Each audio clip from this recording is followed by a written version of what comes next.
Bonjour, bienvenue dans cette nouvelle séquence de Smart Women, l'émission qui donne le pouvoir aux femmes, car toutes celles et ceux qui viennent sur ce plateau partagent la conviction que les femmes doivent occuper leur juste place dans les sphères économiques, politiques, médiatiques et autres. Et quand on parle de juste place, les femmes constituant la moitié de l'humanité, assez logiquement, on arrive à dire qu'il faut que ce soit également la moitié de tout ce qui est fonction à responsabilité. Voilà. Alors, c'est d'ailleurs un sujet à la fois d'équilibre de nos sociétés, mais c'est aussi, et au moins autant, un sujet de performance économique, puisqu'il est aujourd'hui démontré que le manque de femmes nuit à l'évolution de notre croissance économique. Donc, on a tout à gagner à ce qu'il y ait davantage de femmes aux manettes, entre guillemets. Alors aujourd'hui, je vais recevoir tout d'abord Frédérique Montrésor, qui est la présidente de l'association Action Elle, qui accompagne des femmes dans un chemin entrepreneurial. Le rôle de grand témoin sera tenu par Audrey Bourrelot, qui est à la fois lobbyiste, entrepreneur, qui est également agricultrice et qui est directrice fondatrice de Hectare. Hectare, qui est une école innovante à l'agriculture. Et puis ensuite, je ferai le portrait d'Anne-Charlotte Fredenucci, qui est la CEO du groupe Ametra. Ametra est une ETI spécialisée dans la conception et l'intégration de systèmes innovants pour l'industrie. Voilà, donc un plateau très divers et intéressant, je l'espère pour vous. Donc tout de suite, je reçois Frédérique Montrésor. Bonjour Frédérique Montrésor. Bonjour Marie-Claire. Bonjour, bienvenue dans Smart Women. Alors vous savez Frédérique que chaque mois je souhaite faire connaître une association qui œuvre dans l'accompagnement de l'entrepreneuriat féminin, et donc c'est à ce titre que vous avez demandé de venir, puisque vous êtes présidente d'Action Elle, et depuis maintenant en 2019, vous avez commencé en 2019. Donc vous allez nous en parler. Vous êtes également entrepreneur et vous avez notamment votre actif de création d'entreprise. D'ailleurs, et ça sera ma première question, vous êtes venu finalement, vous avez rencontré Action Elle parce que vous-même avez eu recours à l'accompagnement d'Action Elle au début de votre chemin entrepreneurial. Alors racontez-nous ce que vous en avez gagné et ce que ça vous a rapporté. Alors chez Actionnel, en fait, il y a vraiment ce parcours de partage, partage d'expérience, de collaboration et surtout d'entraide. Quand on est chef d'entreprise, on a souvent la solitude de l'entrepreneur. Parfois, on a souvent ce qu'on dit la tête dans le guidon et on n'a pas ce recul, pouvoir prendre des bonnes décisions. Et chez Actionnel, c'est ce que j'ai trouvé, ce qui m'a permis de pouvoir reprendre mon souffle, de pouvoir aller beaucoup plus loin avec, en tout cas avec ma première entreprise, puisque c'était plutôt la première entreprise pour laquelle je suis allée. Et grâce à ça, même en voyant toute cette énergie, toutes ces femmes qui avaient cette volonté, ça m'a donné envie d'en faire une deuxième. Donc vraiment, c'est ce partage, les formations, le réseau, où on se dit, ensemble, on peut aller plus loin. Vous avez totalement raison. Alors, ça vous a d'autant plus, ça vous a vraiment plu, parce que vous êtes resté membre d'Actionnel jusqu'à ce que vous en preniez la présidence. Alors, Actionnel, ça a été créé en 1994, donc ça fait une vingtaine d'années déjà. Donnez-nous quelques éléments sur aujourd'hui, qu'est-ce que c'est, quels les grands chiffres, les modalités d'intervention, puis après on terminera sur la partie différenciation d'Actionnel. Très bien. Alors, en fait, Actionnel, en effet, donc né en 1994, on est implanté sur 3 territoires, donc la Nouvelle-Aquitaine, Auvergne-Rhône-Alpes et l'Île-de-France. On a accompagné depuis la création 3500 femmes, et sinon c'est à peu près 500 femmes par an. On a aussi bien on est actuellement 50-50 sur les porteuses de projets et les chefs d'entreprise, puisque nous voulons faire les deux. Et après, vraiment, chez Actionnel, elle retrouve la formation, le réseau, la communauté, pour pouvoir faire aussi du business ensemble et après, bien sûr, grandir pour pouvoir après embaucher. Oui, parce qu'il y a un club business, effectivement, au sein d'Actionnel. Bon, très bien. Très bien. Donc, alors, quand on a discuté ensemble dans cette émission, nous partagions le fait qu'il y avait aujourd'hui un foisonnement d'associations d'accompagnement. Alors, c'est à la fois très positif, parce que compte tenu du besoin, c'est important qu'il y en ait beaucoup, mais ça rend parfois plus compliqué le fait de choisir la bonne, entre guillemets, association qui répondra vraiment à vos propres besoins. Donc, il faut connaître les spécificités. Donc, chaque fois que je fais venir quelqu'un, je demande quelles sont vraiment les spécificités, puisque le fond est toujours le même, nécessairement. C'est cette volonté d'accompagnement, mentoring, etc. Donc, si vous devez définir les atouts différenciants d'Actionnel, qu'est-ce que vous me dites? Alors, la première chose, c'est que Actionnel a été la première association de femmes en France, entrepreneurs, puisque en 90, ça n'existait pas. Notre singularité, c'est que ce n'est dirigé que par des chefs d'entreprise bénévoles, alors que la plupart des autres associations sont des salariés. Donc, nous, vraiment, comme on est passé dans le même domaine, on arrive mieux à accompagner. Et surtout, après, ce qui nous distingue, c'est la formation. On forme, en fait, les chefs d'entreprise à devenir des chefs d'entreprise. Donc on veut vraiment les former parce que la particularité, c'est que souvent, quand on se dit on a une expertise, on ne la fait pas avancer. Et comme n'importe où, dans n'importe quel métier, il faut continuer à apprendre pour toujours devenir un expert. Oui, alors vous me disiez d'ailleurs que, parce que la formation, ça fait partie quand même des actions qui sont généralement menées, mais vous avez des formations à la fois qualifiantes, à la fois vous avez des partenariats sur des sujets spécifiques. Vous me parliez par exemple du partenariat spécifique financier. Tout à fait. Vous êtes vraiment sur ce discours par rapport à lever les freins par rapport à l'argent. Tout à fait. Donc on a fait un partenariat avec la Fédération bancaire française. C'était pour que les femmes puissent parler d'argent sans tabou. Parce que ça, c'est vraiment, je dirais, un point, vraiment d'achoppement. Là, c'est vrai que les femmes, on leur dit, ben voilà, combien il faut pour que vous puissiez gagner votre vie, combien il faut pour si vous deviez après avoir vos enfants à charge, parce que voilà, vous êtes toute seule. Donc là, ça leur donne vraiment conscience que l'argent est une importance et quand on crée une entreprise, ben, c'est aussi le nerf de la guerre. Donc si on résume finalement, il y a il y a le fait que ce soit exercé par des chefs d'entreprise, donc vous êtes chef d'entreprise, donc ça effectivement. Il y a le fait que vous soyez très tourné vers la partie formation, alors digitale et physique. Et dans cette formation, vous faites un focus spécifique, vous, sur le côté financier, accompagnement financier. C'est vraiment ça la différence. Exactement. J'avais la semaine dernière Nadège Amberka pour les premières, pas le mois dernier, et elle, c'était le côté, justement, reprise d'entreprise. Donc vous, c'est intéressant, c'est l'aspect finance, il faut y aller, il faut demander. C'est ça. Très bien, mais écoutez, merci beaucoup. On en sait maintenant plus sur Actionnel et je suppose que ça permettra à certaines de trouver leur chemin vers vous. Oui, volontiers. Merci beaucoup Frédéric. Merci donc maintenant, on va continuer dans l'esprit d'entreprendre, mais on va se transporter dans un monde différent parce qu'on va être dans le monde agricole. Voilà, je vais recevoir Audrey Bourrelot. Merci Frédéric. Merci à vous.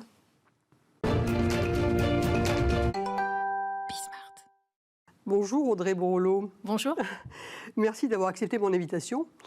Nous avons fait connaissance lors des rencontres de l'égalité économique et professionnelle qui sont organisées par la députée Marie-Pierre Rixain. C'était l'année dernière. Vous interveniez sur le thème de l'agriculture, un métier à féminiser, point d'interrogation. Et je dois dire que j'avais été marquée par votre force de conviction et par les propos très innovants, enfin, du moins pour moi, que vous teniez à cet égard. Donc j'ai souhaité vous faire intervenir. Mais avant d'entrer dans le vif du sujet, quelques mots de présentation très rapide de ma part. Donc quand vous avez démarré dans la vie active, vous êtes allé très vite vers le milieu viticole, auquel vous aviez d'ailleurs consacré votre mémoire de fin d'études. Vous y avez passé une douzaine d'années, moitié dans l'entreprise, moitié dans le lobbying. Et puis ensuite, vous avez eu 3 années d'engagement politique. Mais en 2019, un grand projet s'élabore dans votre tête. Racontez-nous. C'était de passer des paroles aux actes, si je puis dire. Bravo. Moi, j'ai toujours eu envie d'entreprendre dans le secteur agricole. J'ai la chance aujourd'hui d'intervenir et je pose souvent la question lors des conférences, est-ce que vous êtes capable de donner le nom et le prénom d'un agriculteur? Et j'ai très souvent un blanc intersidéral. Alors que ce sont des entrepreneurs dont on a besoin au moins 3 fois par jour pour se nourrir, peut-être un peu plus pour la cosmétique et pour l'habillement également, et demain pour la construction. Donc c'est un métier dont on a besoin tous les jours et pour autant on ne projette pas de rôle modèle. Et c'est ce que j'ai voulu faire avec Hectare, c'est vraiment ramener cette figure de l'entrepreneur. Les agriculteurs sont des entrepreneurs. On a un défi sans précédent. 160 000 fermes vont être à reprendre d'ici 3 ans en France. Et donc, il faut former ces super entrepreneurs et leur donner les moyens, comme dans tout métier, d'être accompagnés par des programmes de formation, avoir des financements et être des acteurs de la transition environnementale. Mais Hectare, alors, donc ce projet d'école, vous allez nous en parler un petit peu plus, mais au-delà de ça, vous êtes également, du coup, les mains dans le cambouis en quelque sorte. Enfin, ce n'est pas du cambouis, c'est la terre en l'occurrence, puisque vous êtes vous-même exploitante. Le terme n'est peut-être pas le bon d'ailleurs, on avait parlé de la question sémantique, mais vous avez également donc des hectares de terre que vous travaillez. Exactement. Le projet hectare, il est situé à 35 minutes de Paris sur 600 hectares, moitié forêt, moitié terre agricole. Et je suis effectivement... alors, il y a le mot de chef d'exploitation. Oui. Si je dis agricultrice, vous imaginez que je fais tout sur la ferme. Non, je suis une chef d'entreprise qui dirige des équipes. Et on fait de la céréale, on a aussi un élevage laitier, on transforme des yaourts, on fait de la floriculture pour de la cosmétique. Donc, vous voyez que c'est très complet. Et effectivement, ce champ sémantique, si je vous dis agricultrice, chef d'exploitation, paysan, on a plein d'imaginaires différents et en fait, nous sommes tous des chefs d'entreprise et après, on choisit la façon d'organiser notre travail sur notre ferme. Et donc, c'est vrai que j'ai souhaité aussi avoir un ancrage dans ce projet parce que je pense, comme on l'a vu avec votre précédente invitée, de dire c'est bien, mais d'être aussi dans l'action, de prouver, c'est à la fois de l'humilité et c'est de l'engagement au quotidien. Oui, ça c'est une grande preuve de légitimité et le fait d'être soi-même concerné, ça permet d'en parler en connaissance de cause et parce que bon, c'est un milieu qui est quand même assez masculin. J'avais reçu, il y a quelque temps, j'avais reçu Pascal Cros, qui est une agricultrice passée par un de vos programmes d'ailleurs de formation et qui disait que ce n'était pas évident au départ, mais qu'en revanche, par son action, elle s'était totalement légitimée. Donc ça, c'est un point. Alors justement, les femmes, puisque bon, notre sujet, nous, c'est au-delà de l'agriculture, c'est les femmes dans l'agriculture. Comment peut-on faire pour qu'elles soient davantage à leur place et qu'elles aient envie d'y aller véritablement? Déjà, on a un vivier. On a à peu près la moitié de filles qui sont dans les lycées techniques agricoles, 50% des effectifs, 60% dans les écoles d'agronomie. Elles sont souvent plus diplômées. Oui. Et après, c'est un peu comme dans tous les secteurs, on n'en retrouve plus que 25% qui sont à la tête d'exploitation.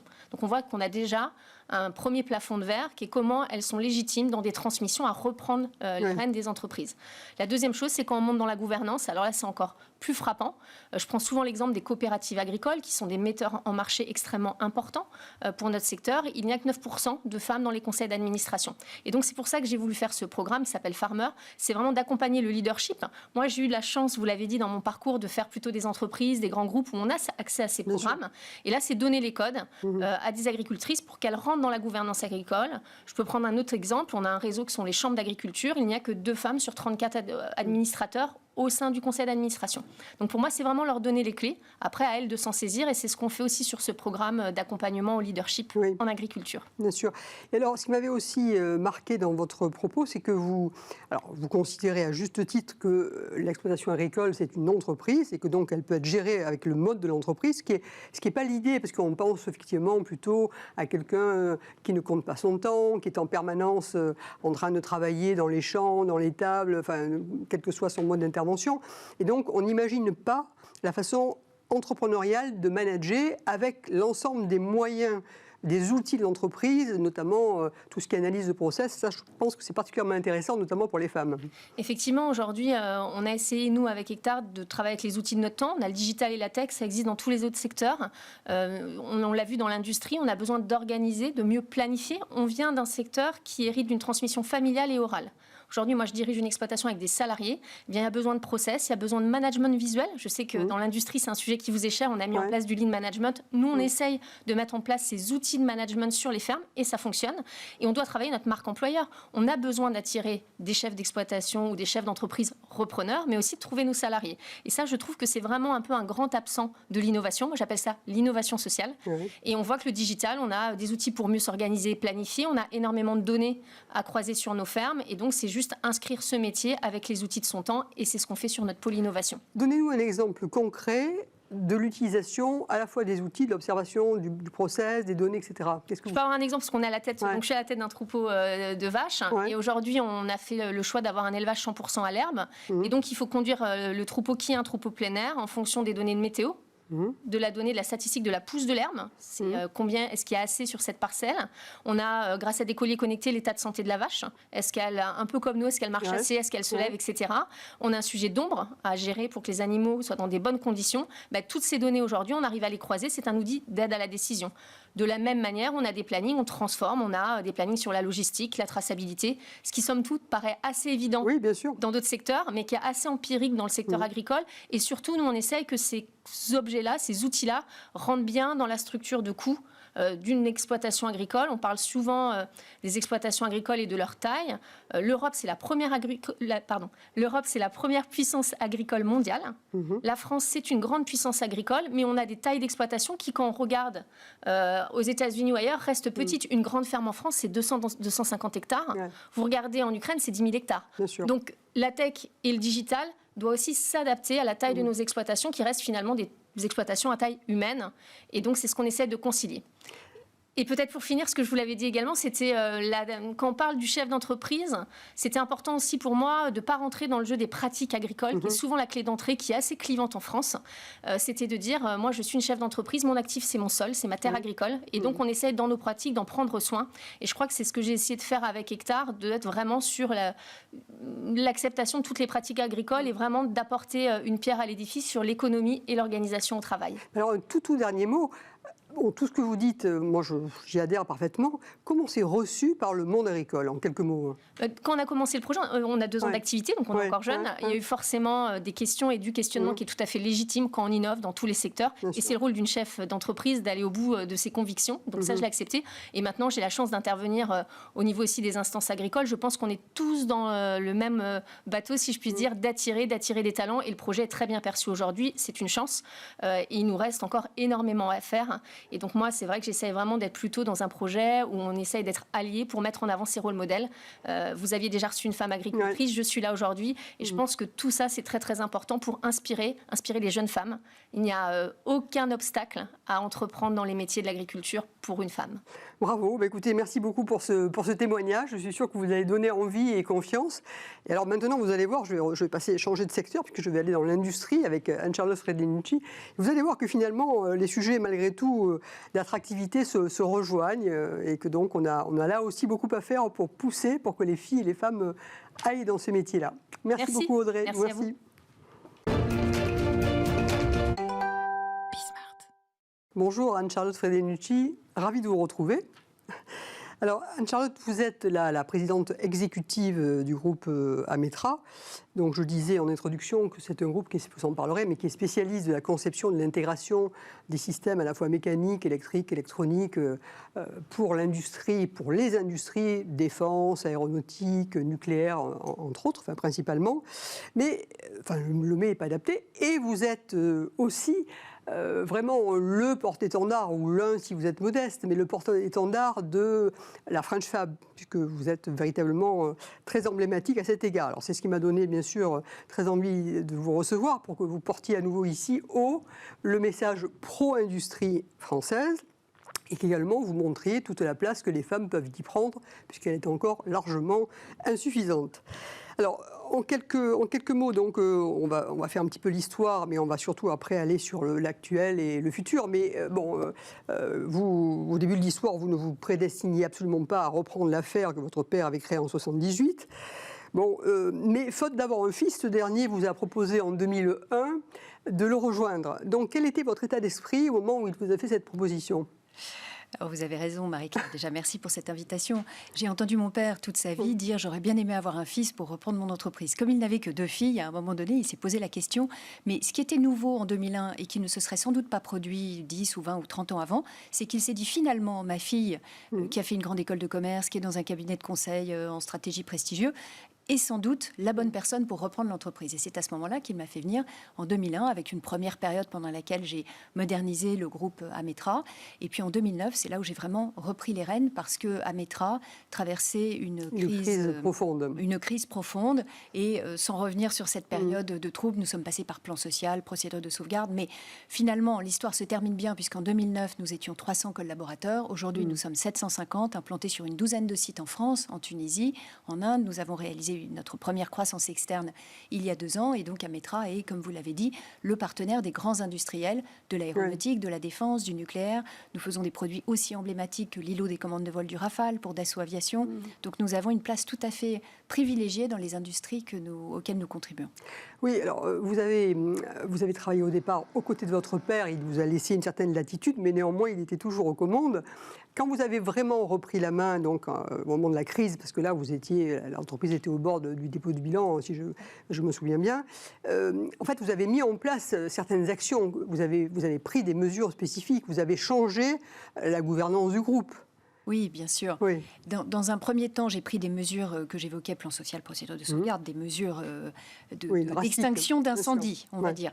Mais surtout, ce qui m'a porté, c'est la conviction que j'avais que le groupe Ametra pouvait aller vraiment un cran plus loin. À l'époque, nous avions d'un côté un atelier de sous-traitance électronique qui recevait de ses clients les composants, et de l'autre côté, nous avions un bureau d'études mécaniques qui faisait du dessin de détail, c'est-à-dire qu'on nous donnait les grandes lignes de la conception d'un système, et nous devions traduire jusqu'au détail cette conception. Aujourd'hui, nous sommes véritablement un intégrateur. Nous sommes remontés dans la chaîne de valeur, et c'est cette stratégie que j'ai voulu absolument déployer.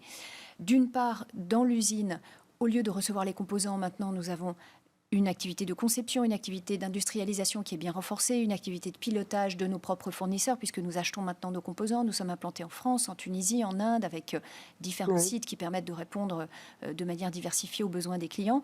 Et dans la partie conception, nous sommes remontés beaucoup plus en amont dans la chaîne de valeur. Nous avons par exemple créé Ametra Research, qui est un département dans lequel nous avons 3 docteurs qui travaillent sur des projets d'innovation interne. Nous nous sommes diversifiés vers les métiers de la conception électrique, électronique, du soft embarqué. C'est d'ailleurs l'objet de l'acquisition il y a 2 ans de la société Styrel, qui conçoit, programme et fabrique des PC industriels et des bancs de test. Donc vous voyez, toute cette logique de remonter dans la chaîne de valeur, c'est vraiment ce que j'ai voulu mettre en place, et ça a payé, puisqu'aujourd'hui nous sommes référencés chez tous les grands industriels des secteurs que je vous citais, aéronautique, défense, nucléaire, etc. Et en plus de cette stratégie de remonter dans la chaîne de valeur, j'ai voulu également diversifier les activités, parce que j'étais convaincue que la pérennité... Oui, parce qu'à l'époque, vous aviez un gros client qui a failli vous faire tomber. Nous étions très dépendants d'un secteur d'activité, d'un client en particulier, qui, même s'il nous a apporté beaucoup de soutien, était quand même une source de risque. Aujourd'hui, nous sommes présents dans de nombreux secteurs d'activité. Aucun ne représente plus de 30% de notre activité. Aucun client ne représente plus de 15% de notre chiffre d'affaires. Ça permet de garantir à nos collaborateurs, et c'est la promesse qu'on leur fait à l'embauche, la variété des projets sur lesquels ils vont travailler. Ça permet de garantir la pérennité de l'entreprise, même si un client baisse son activité. Nous aurons encore un carnet de commandes plein l'année prochaine. Et d'ailleurs, pendant la période Covid, on a démontré la viabilité de cette stratégie, puisque nous n'avons licencié personne pendant la pandémie. Oui, très très bien. Oui, bien donc sûr. c'est QFD. C'est QFD, formidable. Oui, donc vous êtes passé par les étapes, donc, dans les 15 années depuis que vous avez repris la main. Vous êtes passé par plusieurs étapes, vous venez de les décrire, la façon dont vous avez conçu cette transformation radicale, puisque l'entreprise aujourd'hui n'a plus grand-chose à voir finalement avec le groupe d'Eurour, puisque c'est ainsi qu'il s'appelait vous l'avez renommé en 2017, mais les choses ont beaucoup évolué et vous êtes passé par l'étape d'internationalisation qui, je crois, n'était pas le cas auparavant. Vous l'avez fait en accompagnement de vos clients, vous l'avez fait... C'était pour accompagner uniquement les clients, ou vous avez également créé d'autres activités indépendamment des clients existants à l'international? Alors, nous étions légèrement présents en Tunisie, on va dire, quand j'ai repris le groupe, mais nous avons intensifié cette présence en Tunisie. Aujourd'hui, nous sommes quasiment 100. Et nous avons créé une co-entreprise ou joint venture avec une société indienne, à Hyderabad, dans l'objectif d'accompagner nos clients, effectivement, mais toujours dans une logique de créer une activité supplémentaire. Nous n'avons jamais délocalisé d'emploi en France, et ça, je suis très attachée à cet engagement, à cette notion. C'est parce que nous avons renforcé notre équipe tunisienne que nous avons pu aller chercher les commandes de vol d'un avion d'affaires qui, de toute façon, compte tenu de ses contraintes économiques, ne pouvait pas être fabriqué en France. Et ceci nous a permis de renforcer les liens avec le même client qui, par ailleurs, nous a donné d'autres commandes en France. C'est parce que nous nous sommes implantés en Inde que nous avons gagné de nouvelles commandes chez, par exemple, Thales, que nous avons pu signer en France d'autres référencements et d'autres partenariats avec Thales, puisque Thales a clairement dit à ses fournisseurs, si vous nous accompagnez en Inde, puisque nous avons besoin, nous, pour défendre nos marchés, pour gagner des positions commerciales, nous avons besoin d'y être présents et d'y acheter. Si vous nous accompagnez en Inde, vous aurez également des commandes en France. Et nos clients ont joué le jeu, et l'emploi a continué à se créer en France, dans nos territoires. Oui, ça c'est intéressant, parce que cette idée que, d'ailleurs vous le développez souvent, enfin je vous ai souvent entendu dire ça, et vous avez là aussi très raison, le fait d'être à l'international, finalement, vous permet d'augmenter vos équipes en France. Donc la création d'emplois en France liée à l'internationalisation, bon, c'est lié bien sûr à la croissance, au développement de l'entreprise, mais c'est bien de le présenter ainsi, parce que ce n'est pas forcément ce que tout le monde peut avoir en tête, pensant qu'au contraire, on crée de l'emploi ailleurs, mais pas en France. Donc ça, c'est un point important. Alors, aujourd'hui, on va regarder maintenant vers le futur. Aujourd'hui, quels sont vos grands défis ? Mes grands défis, les ressources humaines. Oui, Je laisse de côté la crise des composants, notamment de l'aéronautique, parce que finalement, l'équipe formidable d'Ametra a réussi à trouver des solutions aux côtés des fournisseurs, aux côtés des clients. Aujourd'hui, mon plus grand défi, c'est recruter, former, fidéliser les collaborateurs qui feront les succès d'Ametra de demain. En 2023, nous avons... Je dirais même à l'instant actuel, aujourd'hui, j'ai une centaine de postes ouverts dans le groupe Ametra, à la fois dans les bureaux d'études, en Île-de-France, en région, également dans notre usine d'Ametra Intégration à Longuet-Jumelles, près de Saumur. Nous avons par exemple en ce moment une formation de 15 câbleurs aéronautiques. Nous avons recruté des demandeurs d'emploi. Nous les formons à travers des outils métiers. Nous avons un formateur maison, nous avons développé nos outils pédagogiques maison. Et dans 2 mois, cette quinzaine de femmes et d'hommes passionnés comme nous tous par les beaux produits techniques qui sortent de nos usines seront capables de fabriquer les produits les plus simples. Et puis dans 1 an, dans 2 ans, dans 5 ans, au fur et à mesure qu'ils gagneront en expertise, en doigté, en maîtrise. Une progression au sein de l'entreprise par une formation directement à l'intérieur. Absolument, ça sera une formation au poste. Donc voilà le grand challenge, le recrutement. Le défi majeur. Alors c'est vrai que vous le partagez avec une majorité de chefs d'entreprise qui a généralement ce sujet du recrutement actuellement. C'est quand même un point très crucial. C'est vrai, on voit une pénurie de ressources partout, mais heureusement, dans une ETI comme Ametra, nous avons des arguments, par exemple la proximité avec l'équipe de direction, la rapidité à prendre des décisions. Nous avons des arguments qui convainquent les jeunes qui sont en quête de sens aujourd'hui de venir travailler chez nous. Alors ma question, vous y attendez, donc dans ces jeunes que vous recherchez, que vous trouvez, que vous formez, la place des filles. J'aimerais vous dire qu'on embauche autant de jeunes femmes que de jeunes garçons. Malheureusement, ça n'est pas le cas. Pourquoi ? Parce que quand nous recrutons, par exemple, pour notre bureau d'études mécaniques, à la sortie des écoles d'ingénieurs mécaniques, on a très peu de femmes. On a moins de 20% de jeunes filles. C'est un secteur qui est très, très masculin. En revanche, ce à quoi on est particulièrement attaché chez Ametra, c'est à garantir que les jeunes filles qui rentrent chez nous soient particulièrement suivies, soient encouragées, qu'elles ne se mettent pas elles-mêmes de plafond de verre. Oui, parce que les freins sont souvent... Voilà, on sait aussi que la difficulté à promouvoir les femmes dans une entreprise, ça n'est pas seulement le regard que portent les managers sur les jeunes femmes qui mériteraient d'être promues, c'est aussi le regard qu'elles portent sur elles-mêmes. Et donc on leur dit, on les encourage, on leur dit rêvez haut, regardez, la présidente est une femme. Oui, exactement. Non, mais c'est ça qui est formidable. Non, mais le fait que vous soyez, vous avez un parcours qui est formidable, bravo d'ailleurs pour tout ce que vous avez fait, tout ce que vous allez continuer à faire, bien évidemment. Mais c'est vrai qu'on voit très bien le plaisir que vous y prenez. Donc normalement, ça doit inciter à avoir envie de rejoindre le monde industriel d'une part, et puis de suivre des exemples comme le vôtre. Donc ça, c'est vraiment très bien. Et dans cet accompagnement spécifique, donc vous avez mis des programmes de formation pour les filles particulièrement, d'appui de mentorat peut-être Alors, ce ne sont pas des programmes spécifiques d'appui de mentorat, mais ce sont des process pendant l'évolution. Quand on cherche à promouvoir quelqu'un, ce sont des process particuliers. Et je suis particulièrement heureuse de dire que nous avons une directrice générale dans la branche fabrication, qui n'est pas nécessairement la branche dans laquelle on voit le plus de femmes. Donc nous avons réussi à recruter une femme qui fait un job formidable. Formidable. Écoutez, on va s'arrêter sur cette note très positive et pleine d'espoir pour l'avenir. Merci beaucoup. Donc, nous avons terminé. Nous avons fait un panorama complet, puisque, encore une fois, nous sommes passés dans des secteurs très différents. Et finalement, on a vu que les problématiques à la fois se rejoignaient et que, surtout, la place des femmes partout existait et devait exister encore davantage. Merci et bonne journée à toutes et à tous.